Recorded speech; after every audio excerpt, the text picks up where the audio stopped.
I find it quite overwhelming.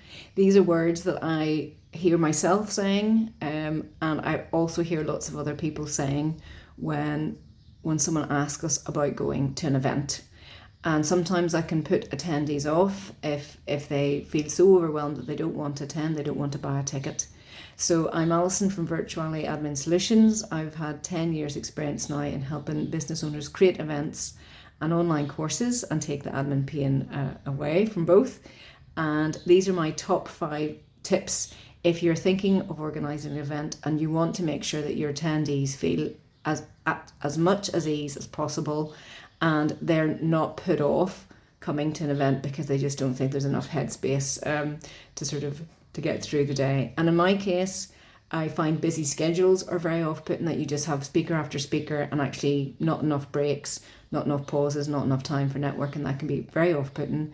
And the second thing, and that's it's harder to fix, but I find it just sometimes the noise at events, especially everybody's very excited and they're all chatting away, the noise can just be really overwhelming, and I need some time out, and I definitely need time out after the event as well.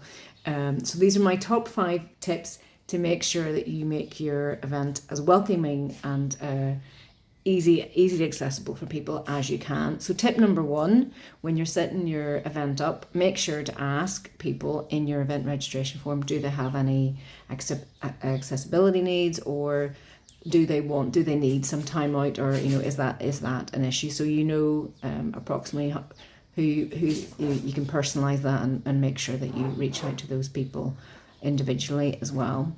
Tip number 2, if you can have a virtual pre-party sort of event, call it what you want, mingle and networking, pre-party excitement, whatever it wants to be, you can call it something quite cool. And you can do that simply on Zoom. Invite everybody along who's coming to the event to have some information about your event and some breakout rooms. And that way people get to know each other. It's less intimidating. They might make some buddies or find out there's people that they do know coming along. And you can also have some breakout rooms and people can connect on LinkedIn and have a bit of a pre-chat before they get to your event. So that's tip number 2.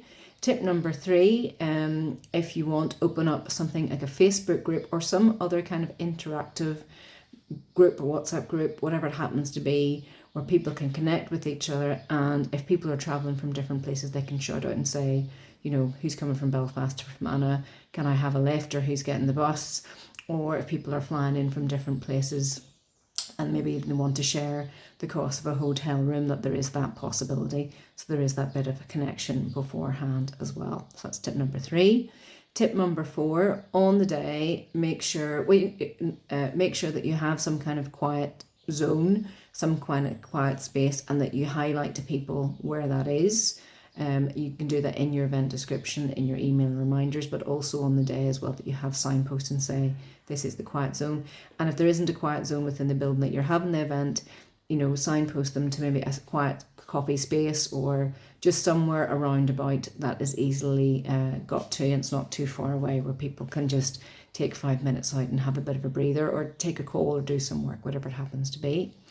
And tip number 5 is if your event lends itself to it, to have some kind of mindfulness session at the start, or something just to relax people and get everybody grounded at the very start.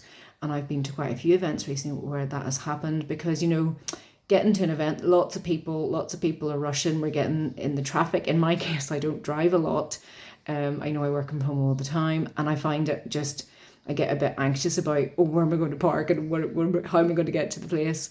And it's just good at that time to come in, give everybody a cup of tea, always give people tea or coffee on arrival, and then just let them sit down in 5 minutes and just get in the zone. And that way they'll be much more attentive and actually much more ready to hear what you have to say.